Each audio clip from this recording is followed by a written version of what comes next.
Maria Santos wiped the sweat from her forehead as she stirred the massive pot of stew that would feed 300 soldiers. The kitchen at Fort Richardson was always hot, always loud, and always demanding. Steam rose from industrial-sized pots while the clatter of metal spoons against steel containers created a constant rhythm that had become the soundtrack of her life for the past 8 months. "Santos!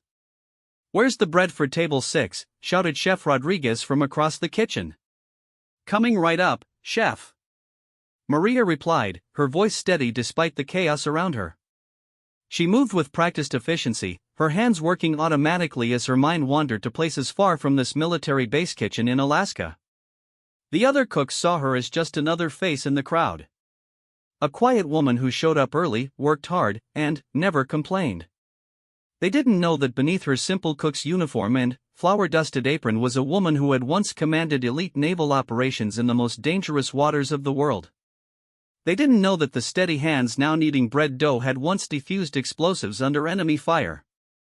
They didn't know that the calm demeanor they admired was forged in combat zones where split-second decisions meant the difference between life and death. Maria had chosen this life of anonymity. After 15 years as a Navy SEAL commander, she had walked away from everything. The medals, the recognition, the respect of her peers, all of it left behind for reasons she kept locked away in the deepest parts of her memory. Now she was just Maria Santos, base cook, invisible and unremarkable. The morning rush was always the worst. Hundreds of soldiers would flood through the mess hall, hungry and impatient. Maria worked the serving line, spooning scrambled eggs and hash browns onto countless trays. The soldiers barely looked at her. To them, she was part of the furniture, as permanent and unnoticed as the tables and chairs. "Thank you, ma'am," said a young private, his politeness genuine but automatic. Maria nodded with a small smile, the same response she gave to everyone. No one lingered to chat. No one asked about her day. She was background noise in their military lives, and that was exactly how she wanted it. But today felt different. There was tension in the air that Maria recognized from her previous life. The kind of electricity that preceded important operations or unwelcome news. The officers at their corner table were huddled in serious conversation, their voices low but their body language screaming urgency. Maria's trained eye caught details that her fellow kitchen workers missed. The way Lieutenant Colonel Barnes kept checking his watch. How Major Harrison's jaw was clenched tight enough to crack teeth. The fact that 3 different radio calls had been made from the officers' table in the past 10 minutes.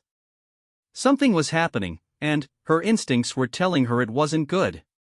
"Santos, you're needed in dry storage," called Chef Rodriguez. "We've got a delivery coming in an hour and the inventory sheets are a mess." Maria nodded and headed toward the back of the kitchen. The dry storage room was her refuge, a quiet space where she could think without the constant noise and chaos.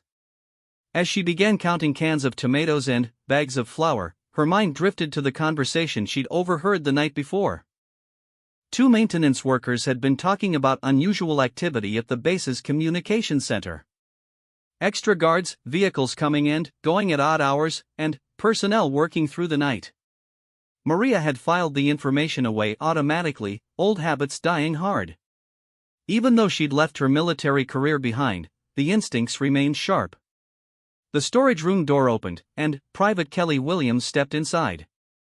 Kelly was one of the few people on base who treated Maria like a human being rather than a kitchen appliance. The young woman was barely 22, fresh out of basic training, and still believed in the goodness of people. "Hey, Maria," Kelly said, her usual cheerfulness subdued. "Have you heard anything weird going around? Some of the girls in my barracks are saying there might be some kind of emergency drill coming up." Maria continued counting inventory, her expression neutral. "I just work in the kitchen, Kelly. I don't hear much about military operations." "Yeah, I know, but..." Kelly lowered her voice.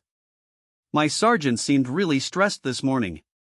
And there were these guys in suits talking to our commanding officer yesterday. Civilian types, you know? They didn't look like the usual Pentagon visitors." The detail about civilian visitors made Maria's pulse quicken slightly, though she showed no outward reaction.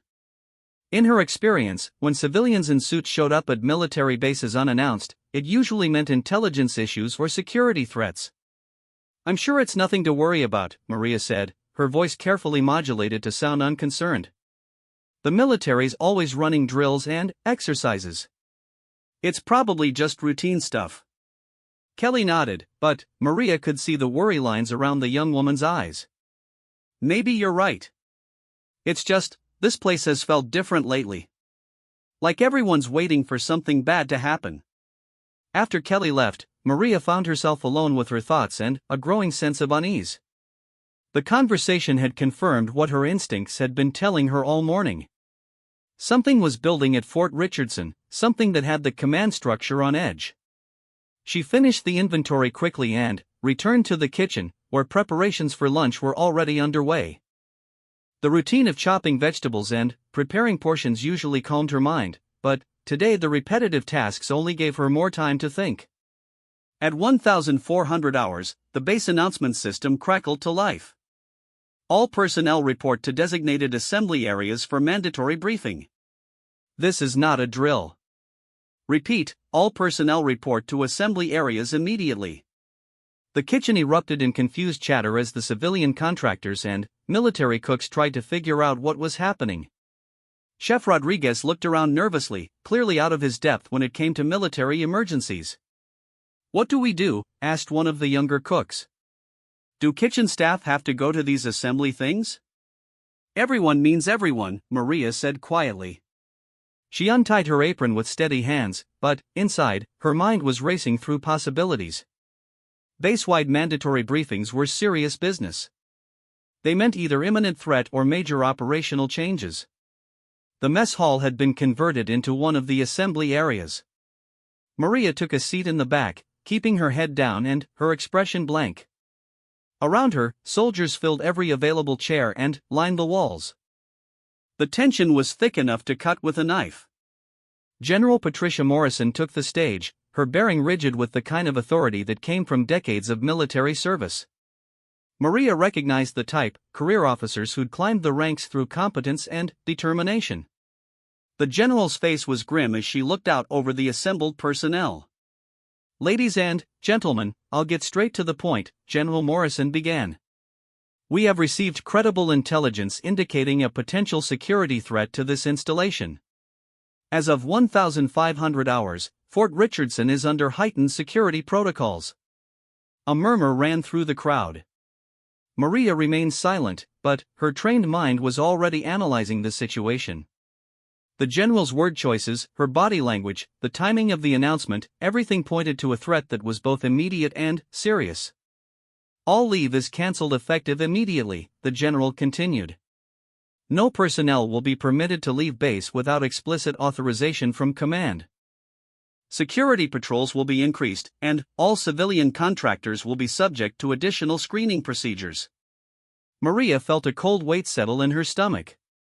Lockdown protocols meant the threat was either internal or so close that normal security measures were inadequate.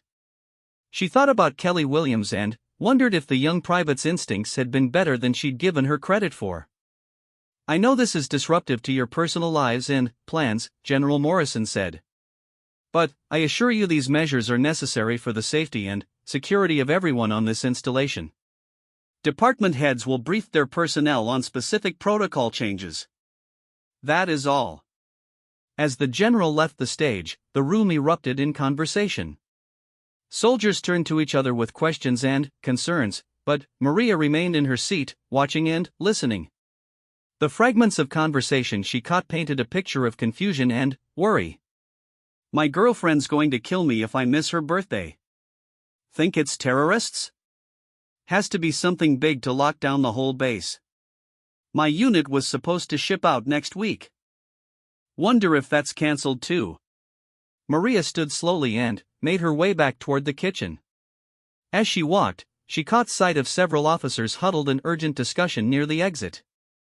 One of them was Major Harrison, the same officer whose tension she'd noticed at breakfast. As she passed, she heard a fragment of conversation that made her blood run cold. "If the intelligence is accurate, we're looking at a coordinated attack. Inside knowledge of our security procedures. Can't trust anyone until we know how deep this goes. Maria kept walking, her pace steady and unremarkable. But, inside, every alarm bell from her previous life was ringing at full volume. Coordinated attacks requiring inside knowledge meant one thing: there was a traitor on the base.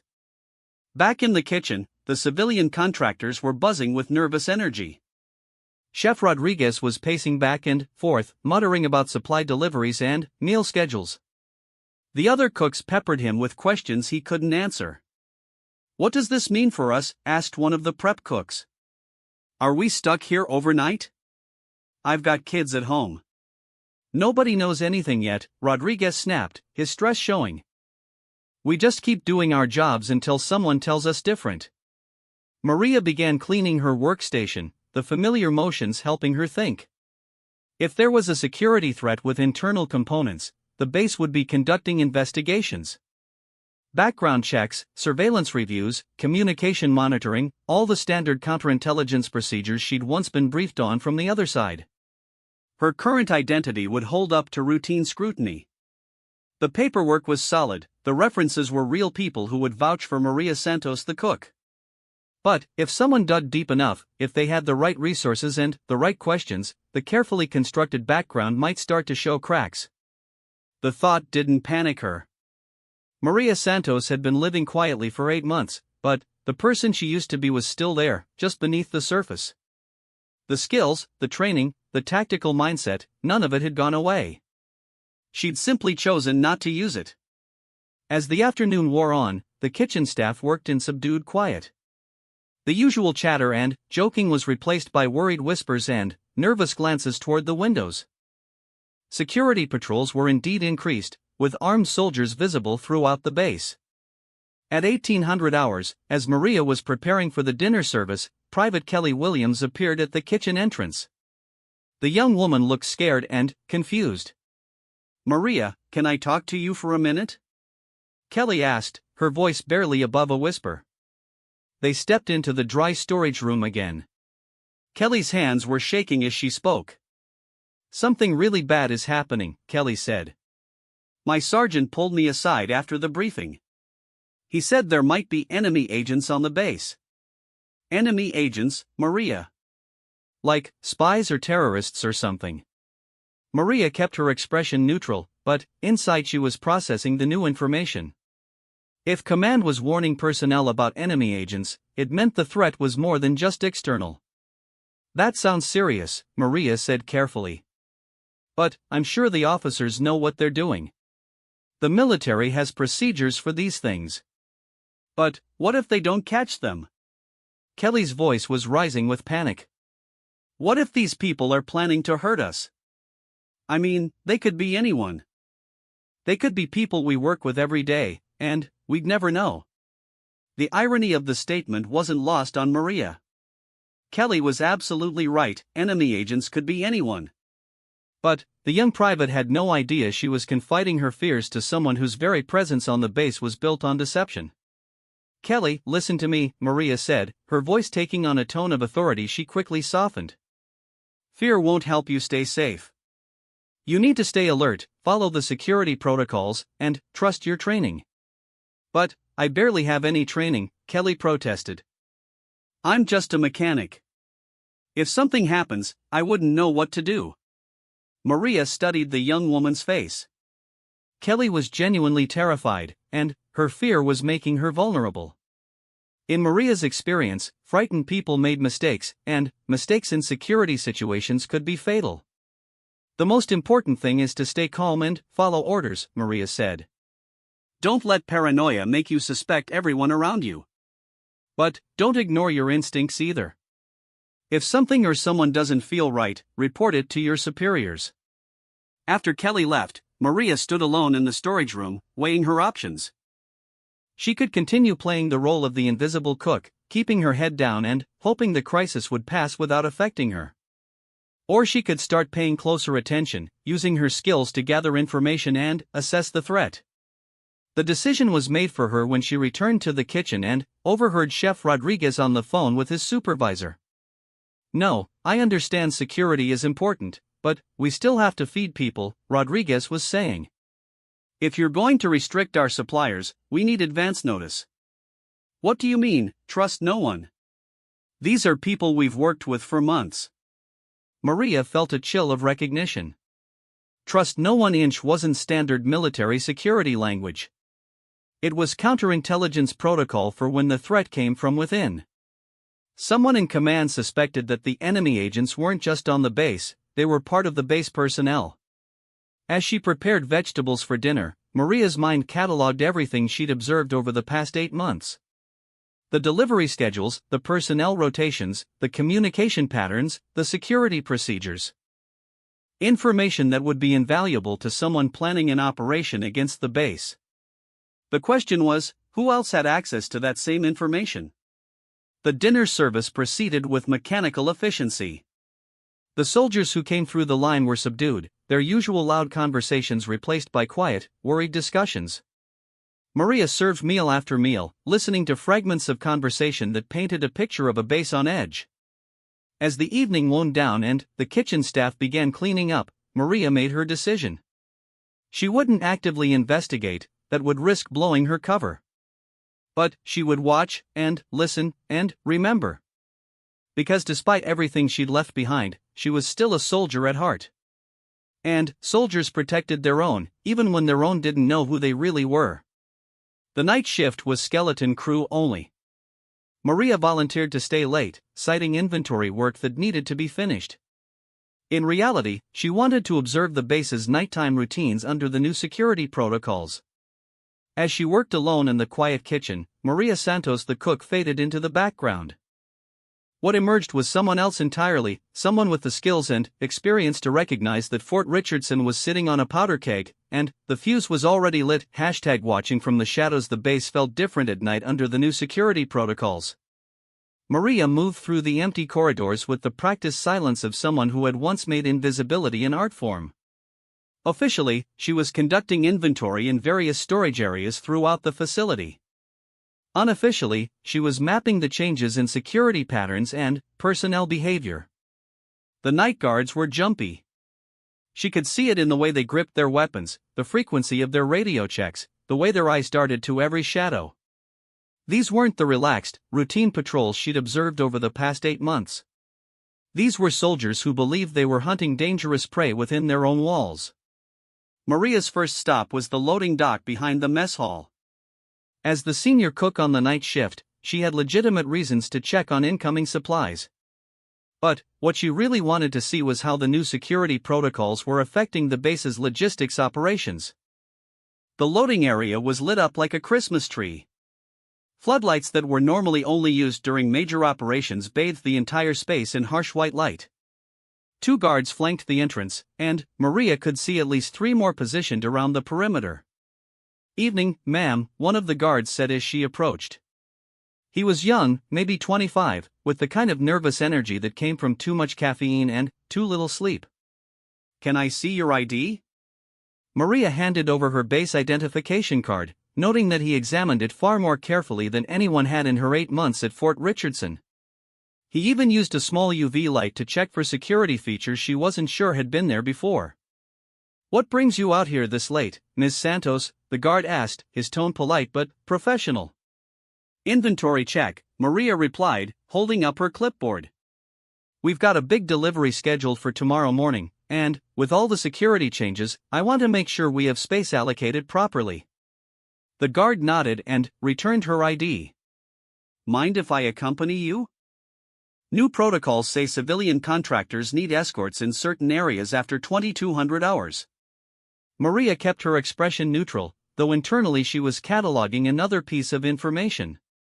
Escort requirements meant command was seriously worried about internal security.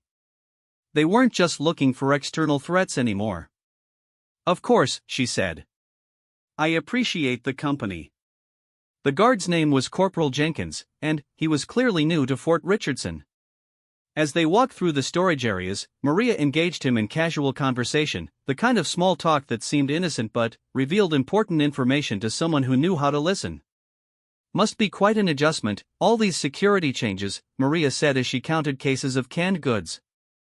"Yes, ma'am. I've been stationed at 3 different bases, and I've never seen anything like this lockdown, Jenkins replied. Command's really spooked about something. Any idea what's got them so worried? Maria asked, keeping her tone conversational. Jenkins glanced around nervously before lowering his voice. Word is there's been some kind of intelligence leak. Information that could only have come from someone with high-level access. That's why they're being so careful about who goes where. Maria nodded sympathetically while making notes on her clipboard. That must make your job a lot harder. Not knowing who to trust. Tell me about it. We've got orders to report anything unusual, no matter how small. Hell, yesterday I had to write up a report because one of the mechanics was working late in an area he doesn't usually cover. The mention of mechanics made Maria think of Kelly Williams. She hoped the young woman was managing to cope with the heightened tension without letting paranoia consume her. Well, I'm sure you guys will figure it out, Maria said. The military's pretty good at handling these things. They completed the inventory check, and Jenkins escorted her back to the main building. As they walked, Maria's trained eye continued to catalog security changes. Additional cameras had been installed since the morning briefing. Motion sensors that hadn't been there the week before were now positioned at key access points. The base was turning into a surveillance fortress. Back in the kitchen, Maria settled into the routine of preparing breakfast ingredients for the morning shift. The work gave her hands something to do while her mind processed everything she'd observed. The picture emerging wasn't pretty. Someone with high-level access had leaked sensitive information. The leak was serious enough to prompt a base-wide lockdown and a complete overhaul of security procedures. Command suspected the leaker was still on base, possibly still in a position to cause damage. And everyone was a potential suspect. At 0300 hours, Maria was deep in thought when she heard voices in the corridor outside the kitchen. She moved closer to the door, listening carefully. Can't keep this up much longer, one voice was saying. It sounded like Major Harrison, though she couldn't be certain. We don't have a choice, replied another voice she didn't recognize. Until we identify the source of the leak, we have to assume everyone is compromised. But the men are getting antsy. Morale is already suffering, and we're only 12 hours into the lockdown. If this goes on for days or weeks, then we'll deal with that when we come to it. Right now, our priority is plugging the leak before any more damage is done. The voices faded as the speakers moved away. Maria returned to her work, but her mind was racing. The leak wasn't just about stolen information, it was ongoing. Someone was actively providing intelligence to hostile forces, and they were still in a position to do more damage. She thought about her own situation. Her cover identity was solid, but it wouldn't stand up to the kind of intensive investigation that was probably already underway. Background checks, financial audits, communication monitoring, all the tools of counterintelligence would be focused on everyone who had access to sensitive areas of the base. The kitchen certainly qualified as a sensitive area. Food service personnel had access to nearly every part of the installation. They delivered meals to secure areas, interacted with personnel from all departments, and often overheard conversations that others assumed were private. If Maria were hunting for a spy, the kitchen staff would be high on her list of suspects. The morning shift began arriving at 0500 hours, their usual cheerful banter replaced by worried whispers and nervous glances. Chef Rodriguez looked like he hadn't slept, and several of the other cooks appeared equally stressed. Santos, thank God you're here early, Rodriguez said as he tied on his apron. We need to talk about the new security procedures. They're implementing background checks on all civilian contractors, and I need to make sure our paperwork is in order. Maria felt a flutter of concern but kept her expression neutral. What kind of background checks? The full treatment, apparently. Financial records, employment history, character references, the works. They're also implementing new access controls for certain areas of the base. Makes sense, given the security situation, Maria said carefully. When do we need to have everything ready? Today. They want all contractor files reviewed by end of business. Rodriguez ran his hands through his graying hair. I've been working with these people for months. Now suddenly, they're treating us all like potential terrorists. The breakfast service proceeded with mechanical efficiency, but Maria could feel the tension in the room. The soldiers who came through the line were subdued, many of them showing signs of sleep deprivation and stress.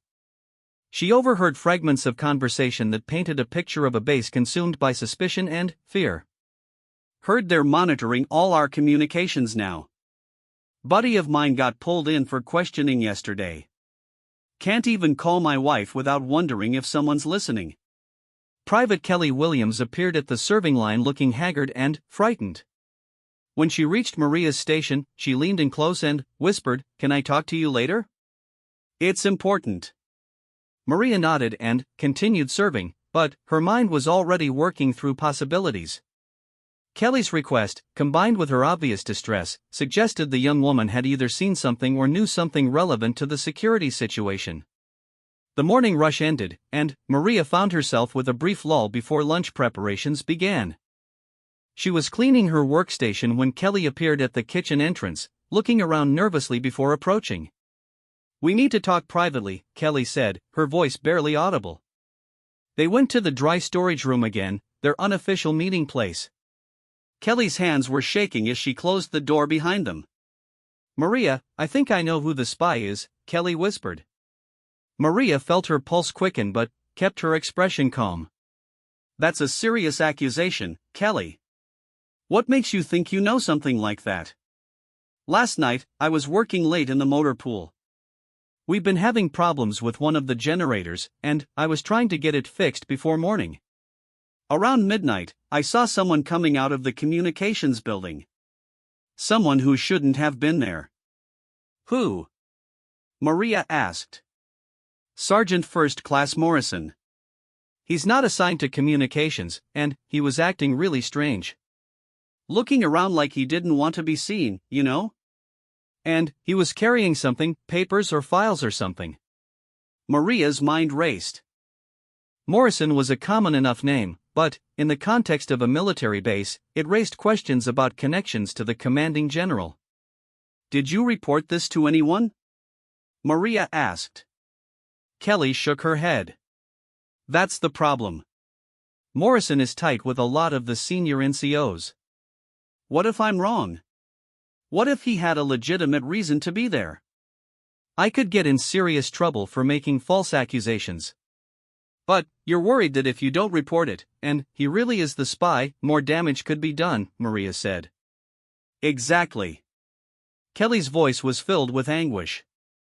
"I don't know what to do. I keep thinking about what you said yesterday, about trusting my instincts, but what if my instincts are wrong?" Maria studied the young woman's face. Kelly was genuinely torn between her duty to report suspicious activity and her fear of making a mistake that could ruin someone's career. It was the kind of moral dilemma that could paralyze someone without experience in these matters.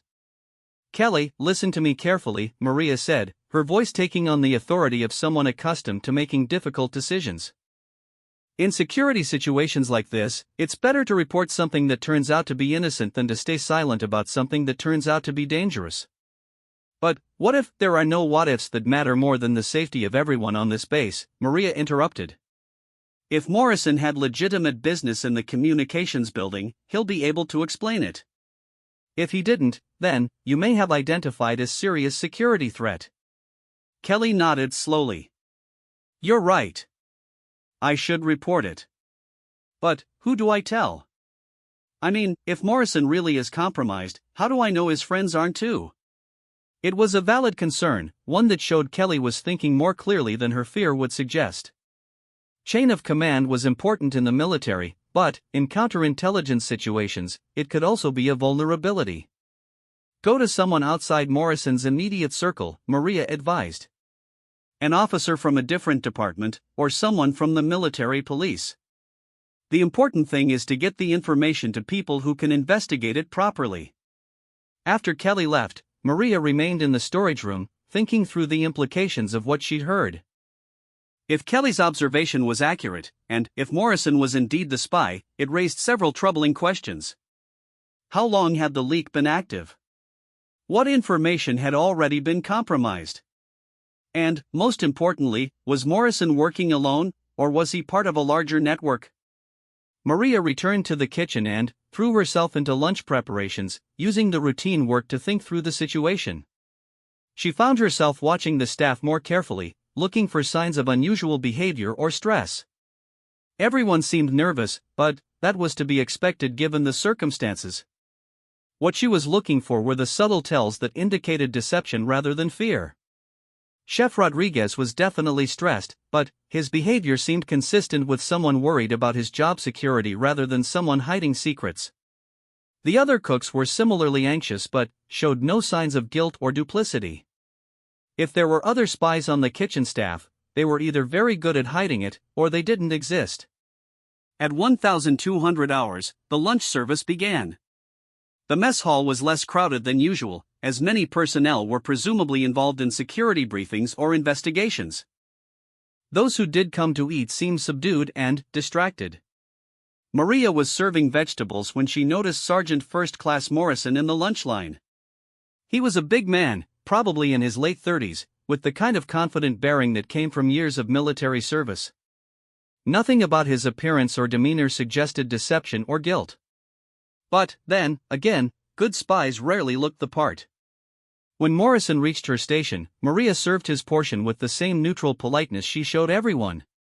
He barely glanced at her, his attention focused on something else entirely. She watched him take his tray to a table near the back of the mess hall, where he sat alone and picked at his food while constantly checking his phone.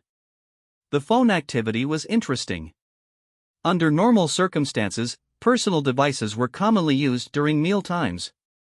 But, given the current security situation, Morrison's frequent phone checking could indicate he was waiting for important communications. Maria continued serving, but part of her attention remained focused on Morrison's table.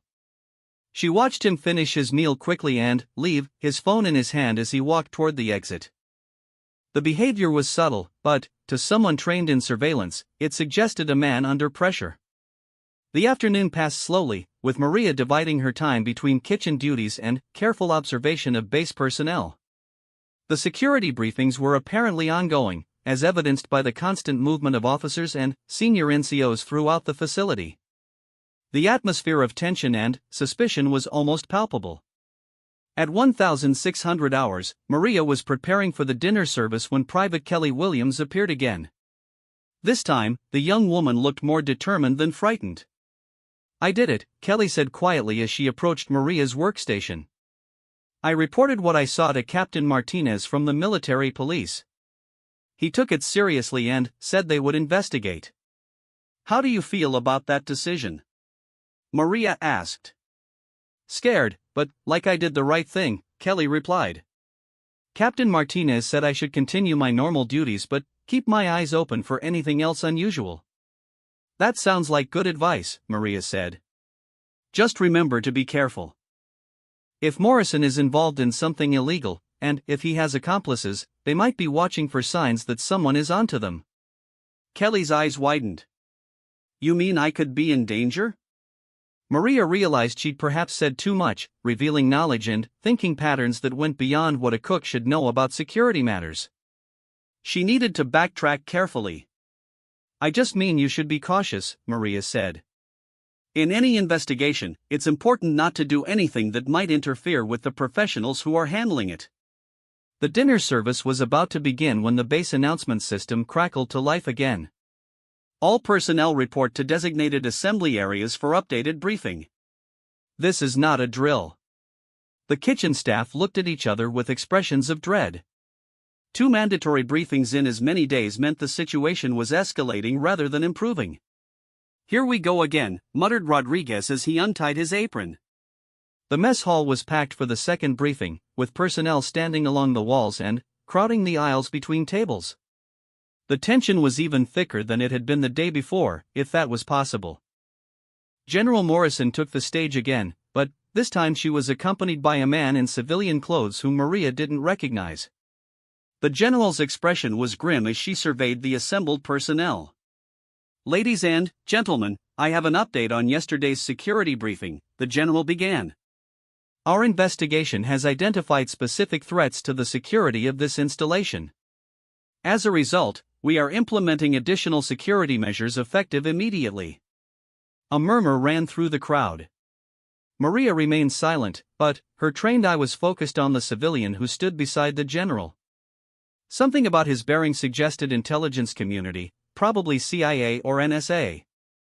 First, all communications on and off base are now subject to monitoring and recording, the general continued. This includes phone calls, emails, text messages, and internet activity. Privacy concerns are secondary to security requirements. The murmur grew louder. Maria could see the discomfort on faces throughout the room. For people accustomed to military life, the loss of communication privacy was still a significant blow to morale.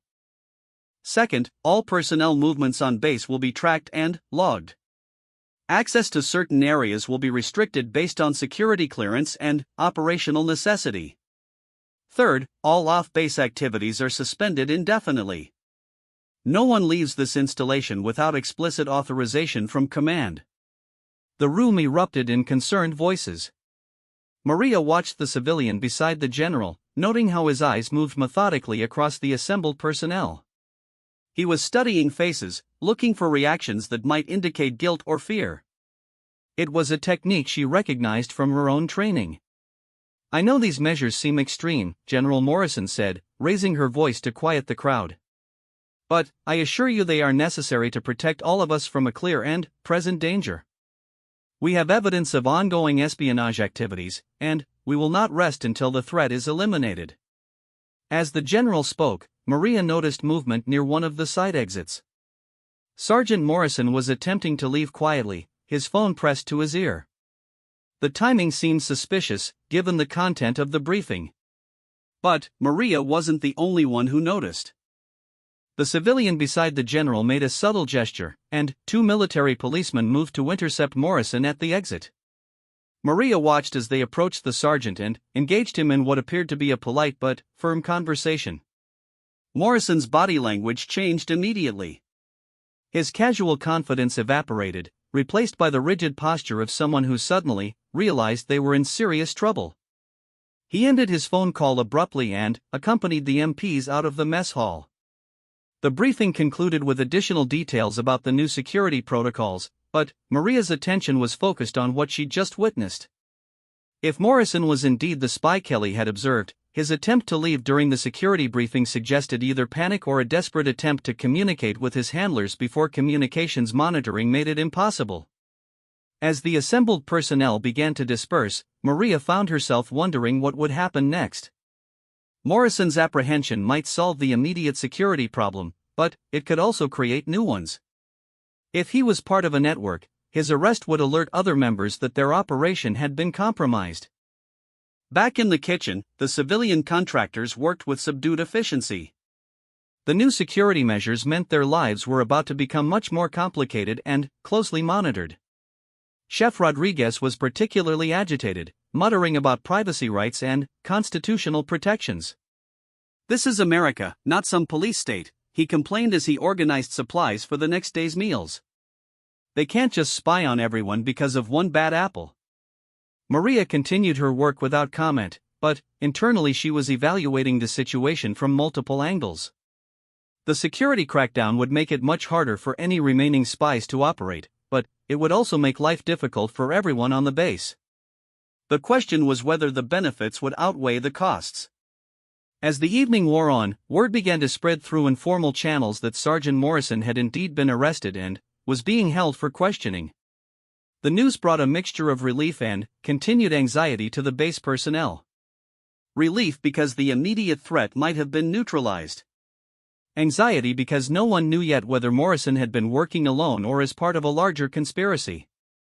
Maria volunteered for the night shift again, using inventory duties as a cover for observation. As she moved through the quiet corridors of the base, she reflected on how quickly her carefully constructed life of anonymity had been disrupted. 2 days ago, she had been just another invisible kitchen worker, content to remain in the background and let others handle the world's problems.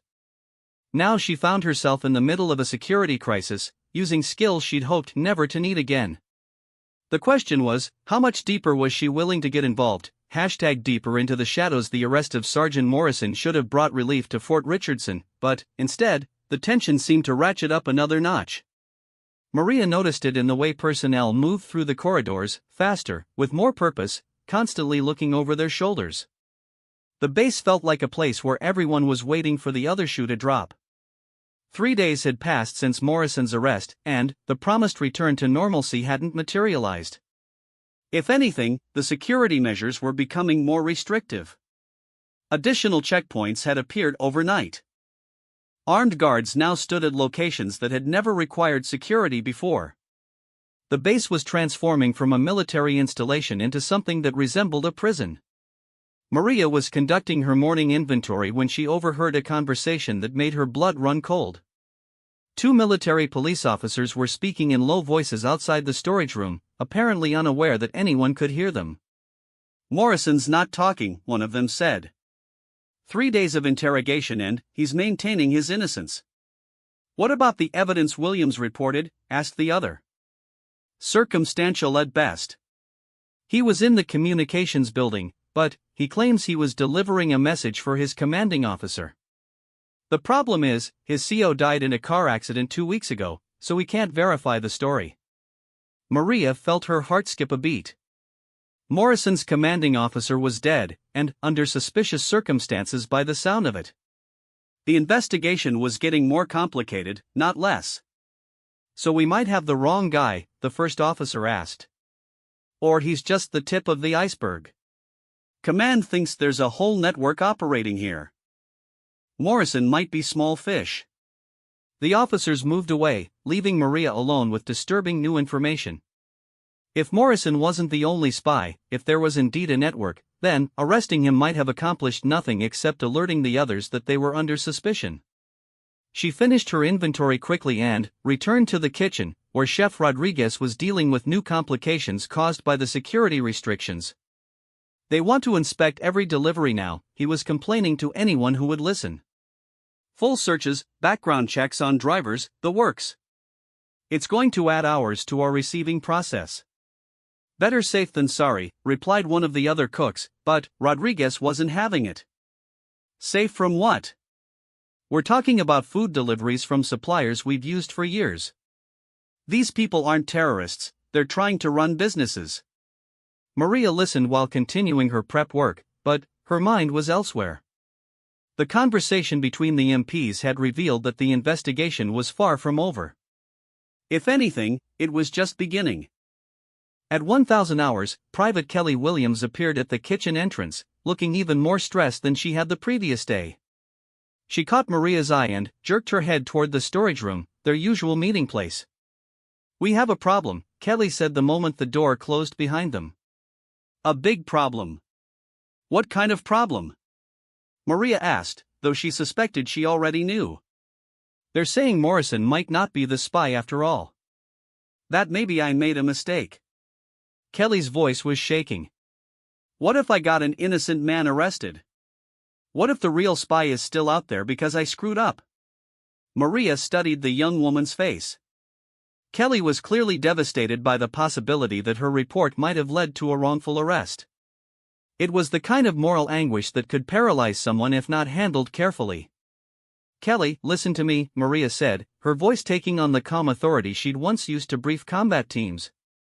"You reported what you saw. That's your duty as a soldier. What happens with that information isn't your responsibility, it's the responsibility of the investigators." "But, what if?" "No what ifs," Maria interrupted. "You saw someone in a place they shouldn't have been, at a time when they shouldn't have been there. Whether that person was innocent or guilty doesn't change the fact that you did the right thing by reporting it."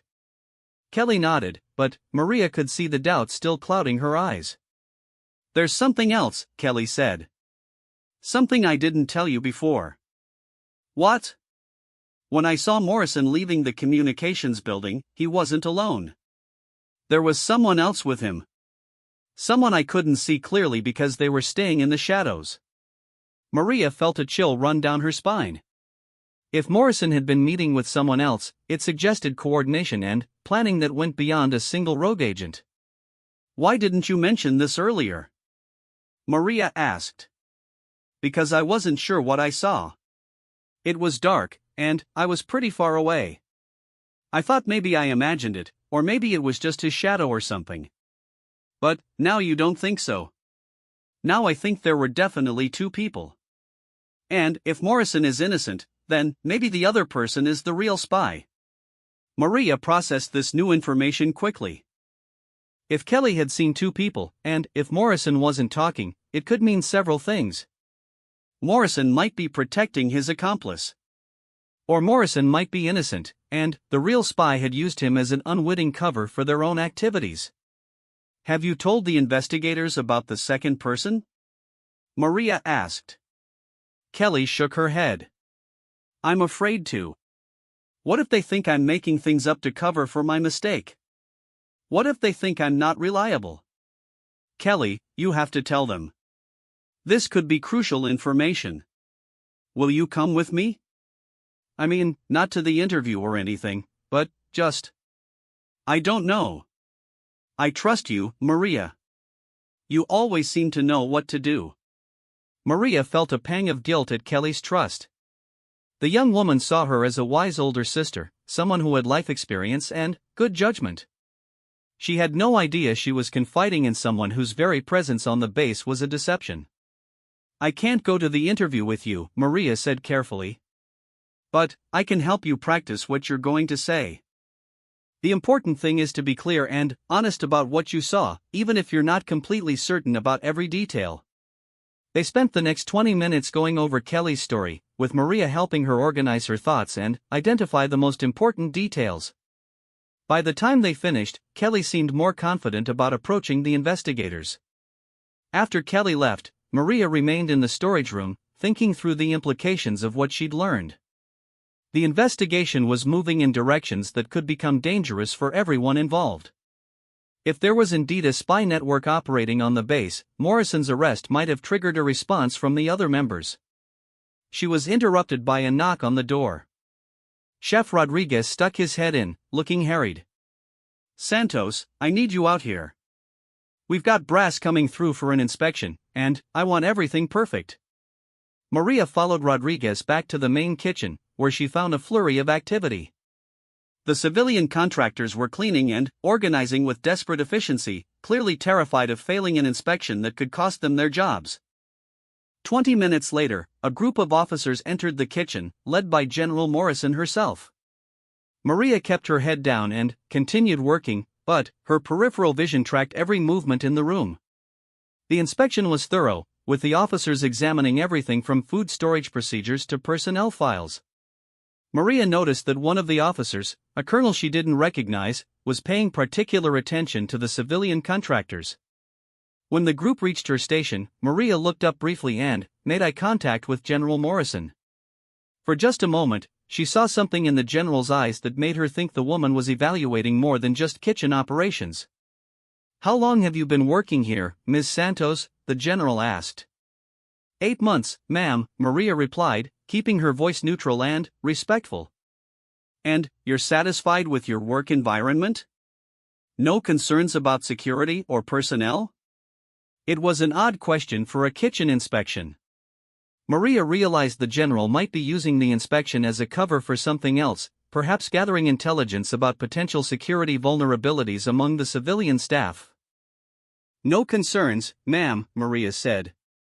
Everyone here works hard and follows procedures.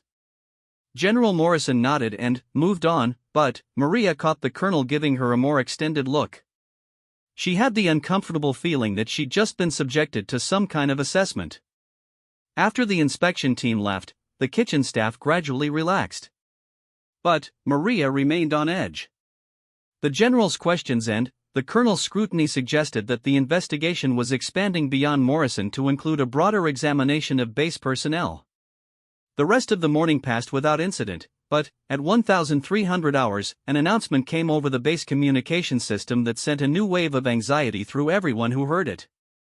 All civilian contractors report to the base administrative building for mandatory interviews. Repeat, all civilian contractors report for mandatory interviews immediately. Chef Rodriguez looked like he was going to be sick. This is it, he muttered. They're going to question all of us like we're criminals. It's probably just routine, said one of the other cooks, but nobody looked convinced. Maria felt her own anxiety spike. A mandatory interview would mean questions about her background, her reasons for being at Fort Richardson, her observations about other personnel. Even with her carefully constructed cover identity, there were risks in submitting to intensive questioning by trained interrogators. But refusing to participate would be even more suspicious. She joined the line of civilian contractors heading toward the administrative building, keeping her expression neutral despite the turmoil in her mind. Around her, people were whispering nervously about what kinds of questions they might face. The administrative building had been transformed into an interrogation center. Multiple interview rooms had been set up, each staffed by teams of military and civilian investigators. The process was efficient but intimidating, with contractors being called in one at a time for sessions that seemed to last anywhere from 30 minutes to 2 hours. Maria's turn came at 1,600 hours. She was escorted to a small room containing a table, 3 chairs, and what she assumed was recording equipment. 2 men were waiting for her, one in military uniform, one in civilian clothes. "Ms. Santos, thank you for coming," said the civilian. He was probably in his 40s, with the kind of neutral politeness that suggested professional interrogator. "I'm Agent Carter from the Defense Intelligence Agency, and this is Major Williams from the Criminal Investigation Division." Maria took the offered seat, noting the positioning of the furniture and the location of the recording equipment. Everything was designed to make the subject feel isolated and observed.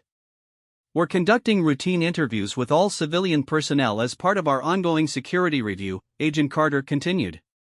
"Nothing to worry about, we just need to verify some information and ask a few questions about your experiences here at Fort Richardson." The questions started innocuously enough. Name, address, employment history, reasons for seeking work at a military installation. Maria answered with the carefully prepared background of Maria Santos, the woman who existed only on paper and in government databases. But, as the interview progressed, the questions became more pointed. "Have you observed any unusual behavior among base personnel?" Major Williams asked. "What would constitute unusual behavior?" Maria replied carefully. "People acting nervous, having conversations they shouldn't be having, being in places they shouldn't be," Agent Carter said. "Anything that struck you as odd or out of place?" Maria thought about Kelly Williams and her observations of Morrison. Should she mention what she knew? Doing so would demonstrate cooperation and civic responsibility. But it would also involve her more deeply in the investigation.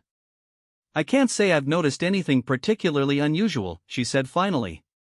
"People have been more tense since the security briefing, but that seems normal given the circumstances." The interrogators exchanged glances. Maria realized they probably already knew about Kelly's report and Morrison's arrest. They might be testing to see if she would volunteer information she'd been exposed to through her relationship with Kelly. "What about your interactions with other civilian contractors?" Agent Carter asked. "Anyone seem particularly interested in military operations or security procedures?" "We mostly talk about work," Maria said. "Kitchen schedules, supply deliveries, that sort of thing." "I haven't heard anyone asking questions about military matters." It was technically true, though she was carefully avoiding mentioning her conversations with Kelly Williams about the security situation. "Have you noticed any changes in communication patterns?" Major Williams asked. "People using phones more often, staying late for unusual reasons, that kind of thing?" This was dangerous territory. Maria's own nighttime activities could be interpreted as suspicious if anyone had been watching. She needed to answer carefully. "The security changes have affected everyone's routines," she said. "People are working different hours, following new procedures. I wouldn't know what's normal anymore." The interview continued for another 30 minutes, covering topics from her financial situation to her political views to her social relationships on base. Throughout it all, Maria maintained the persona of Maria Santos, cooperative, slightly nervous, but fundamentally innocent. Finally, Agent Carter closed his notebook. Thank you for your cooperation, Ms. Santos. We may have follow-up questions as our investigation continues. Of course, Maria said. I hope you catch whoever's responsible for these security problems. As she left the interview room, Maria felt both relief and apprehension. She'd successfully navigated the questioning without revealing anything damaging about her true identity. But she also knew that her name was now in their files, along with whatever assessment they'd made of her responses and demeanor. Walking back to the kitchen, she reflected on how quickly her situation had changed. A week ago, she'd been an anonymous cook living a quiet life. Now she was part of an active counterintelligence investigation, with her cover identity under scrutiny and her carefully maintained invisibility at risk. The evening shift passed quietly, with most of the civilian contractors subdued after their interviews. But, at 2,100 hours, as Maria was cleaning her workstation, Private Kelly Williams appeared with news that changed everything. They arrested someone else, Kelly said, her voice filled with excitement and fear. Another spy. Someone from the communications section. Who? Maria asked. Specialist Martinez. He was caught trying to transmit classified information off base. They say he's been working with Morrison all along. Maria felt a mixture of relief and concern. Relief because it meant the investigation was making progress. Concern because it confirmed that there had indeed been a network operating on the base. What about Morrison? She asked. Still not talking, according to what I heard.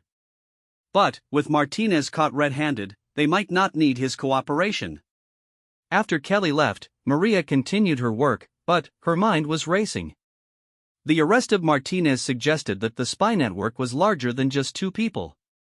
There could be others still operating, others who were now aware that their organization had been compromised. As she worked through the night, Maria found herself wondering how deep the conspiracy went, and whether the arrests of Morrison and Martinez would be enough to stop it. She was about to find out that the answer was no.